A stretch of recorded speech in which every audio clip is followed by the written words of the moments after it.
Hey, Gretchen with Urban Healing here. It is time to harvest our black turmeric, the Curcuma Caesia. Curcuma Caesia, as opposed to Curcuma Longa, has quite a few more medicinal properties to it. There are over 200 phytochemicals that are super useful in your body. They help build up antioxidant properties, fight cancers, stop tumors from building, a whole bunch of different things. We're going to get into more and more of them here shortly. Keep taking your Curcuma Longa, the golden turmeric that you're probably putting in your smoothies and your other food.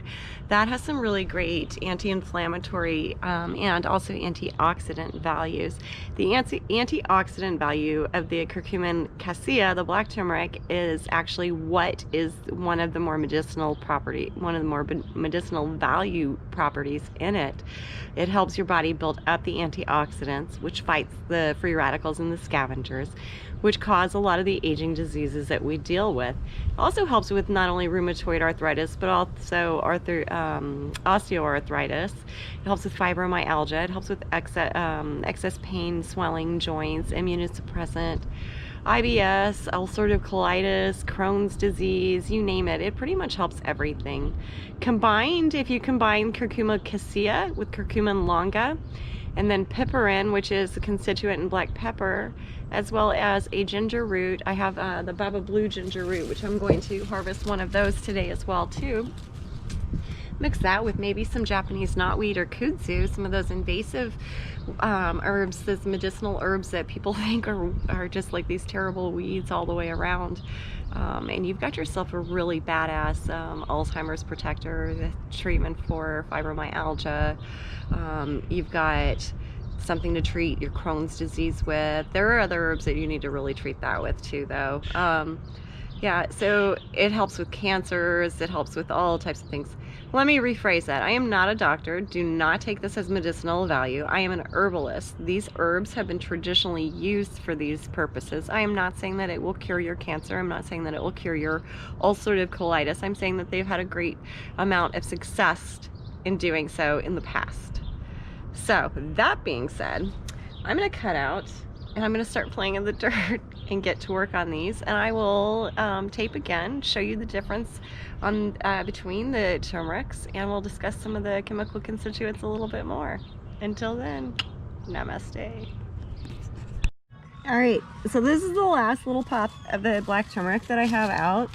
Thought I'd show you guys what I'm doing here. Clearly my pot was way too small, as the roots were growing not only everywhere, but they were growing into the pot itself.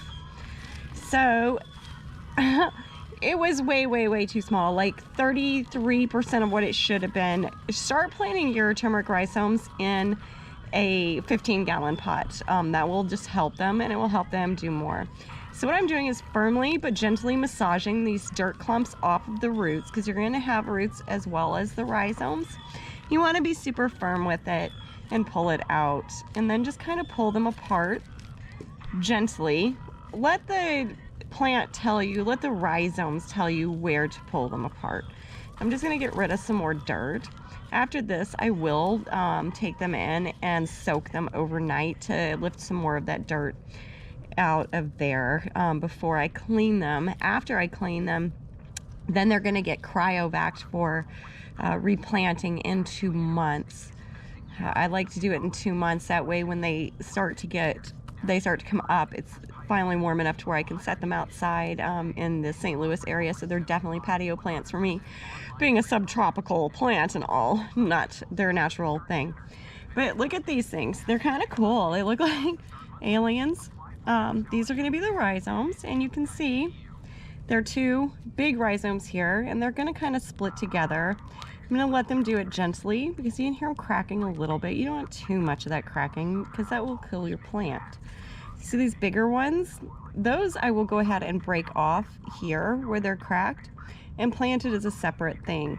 What you're going to look for when you're planting, and if you're going to plant gingers or anything from the grocery store, because you can find some things there, you're going to look for like these little teeth thing that start to grow out. I'm trying to see if I can find a nice example on one of these other ones. It's going to be like a little fingernail or a claw looking thing almost, like a cat claw, kind of. You'll see it start to grow out a little extra nubby. Yeah. I'm gonna look over here at the ginger, because I did get a little bit of the Baba Blue ginger, and you can see where it's starting to grow a little thing here. You'll notice more now that I've said it. When you go in the grocery store, you'll be, oh, like, that's what she was talking about, because it'll start to grow this little thing that, you know, you have a live rhizome and you can grow the rhizome. So by all means, grab an organic rhizome at the grocery store, throw it in a pot of dirt, keep it warm and keep it moist. Ginger and turmeric both like hot and moist. More the hot, but definitely make sure that they stay hydrated, because you don't want to waste your rhizomes and have them just wither up and fall away. There we go. See where that's starting to break out? And there's going to be another one forming there. Here we go. Little nodule right there. I'm sorry, I don't know how close this is. I'm like on the side of the GoPro. But you see this little nodule right here? That's what you're looking for on rhizomes in the grocery store or at the nursery if you're looking to plant, because that means that that one is already ready to root down and grow. So I am going to try to get these a little bit cleaner before I soak them. I'm very happy with the harvest so far. I started with 1 pound of rhizomes last year, and I feel as though I probably have about triple that this year. I don't think I have enough to use for more than 1 batch of medicines this year, because it is such a rare herb and it's such a slow grower. It's going to take me a few years of growing this before I get some really good production out on it. So until next time, namaste. Hi guys, Gretchen with Urban Healing here. Sorry. Usually a hot mess, but anyway, you're used to that at this point. So I did say that we would compare Curcuma Longa and Curcuma Caesia, the golden turmeric and the black turmeric. I don't have any golden turmeric root. You're familiar with the golden turmeric though. This is what it's going to look like in a powdered basis. It's usually what people put in their smoothies and their food. In India also, they do make a paste out of it before wetting for a skin treatment. Turmeric does have really, really great benefits for skin too, for rashes and bruises and sprains and strains and all of that. All right.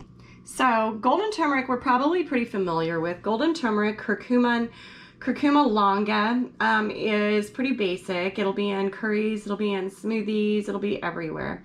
Remember, where there's curcumin, there's pepper, because the piperin in the pepper amps the curcumin abilities up by at least 1,000%, maybe 2,000%, just depending on which scientific study you go by. The difference between that and the Curcuma Caesia is the Curcuma Caesia is going to have more phytochemicals and other constituents.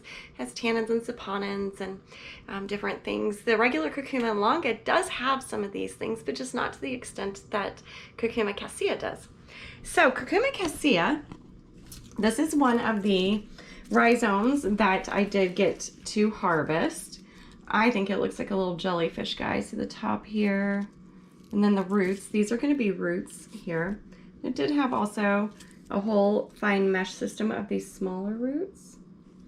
When you're looking for rhizomes in the grocery store at the nursery to plant, see this little nubby? And we talked about that briefly before. This little nubby right here growing out. That is like a little claw. It's going to dig into the soil and plant itself firmly into the soil. So that's what you're going to want to look for. See, this one, this particular root has one here, and it has another one here on this rhizome. So this one has two. I could break this into 2 different pieces, which I will break this into 2 different pieces when I start to plant again. I also wanted to show you the middle part of the Curcuma Caesia. Do you see this? It's definitely not golden like you're used to with the turmeric. The coloring, you can't really see super good on this camera, but this middle part is a little purpley and bruised, and sometimes it can get to be pretty black. If you smell it, it smells really medicinal. It smells very, very mentholy. All right, so those are some differences. Oh, the other difference, Curcuma Longa. There are, you will have problems absorbing that, you can absorb the Curcuma Caesia better into your body. It does pass the blood-brain barrier, whereas Curcuma Longa has a little more problem getting into your body, into your bloodstream, and giving you all those really great benefits. The way to kind of help that out is when you use your golden turmeric and your pepper, add a little bit of fat. Use butter. Ghee is used in India. It's a clarified butter. If you're a vegetarian, use coconut oil. If you're a vegetarian or a vegan, rather with a nut allergy, maybe use Spectrum's lard. I think it's like the vegan lard. I believe that's going to be palm kernel, which is not a nut allergy, because I know coconut is a nut allergy. So coconut oil for vegans that don't have nut allergies is a good fat to help make that Curcuma Longa cross into your bloodstream and get even more benefits. Spectrums, I'm sorry with the Spectrum thing, but that's literally the only vegan lard that I know of. I make my tortillas with it. And then regular old butter for just those vegetarians and the omnivores, if you don't have a dairy intolerance, and that will help. I know you guys remember, some of you may remember the bulletproof coffee a few years back. That was ghee or butter, turmeric, pepper, sometimes ginger, and a little bit of vanilla for taste. So basically what I'm asking you to put in your smoothies, you can put in your coffee too, or tea, really nicely. You know, however you want to get it into your body. I generally shake Curcuma Longa, golden turmeric, and get some pepper in to a lot of my dishes. Eggs are really good with turmeric and pepper in, because you don't really notice that big of a difference in taste. So until next time, namaste.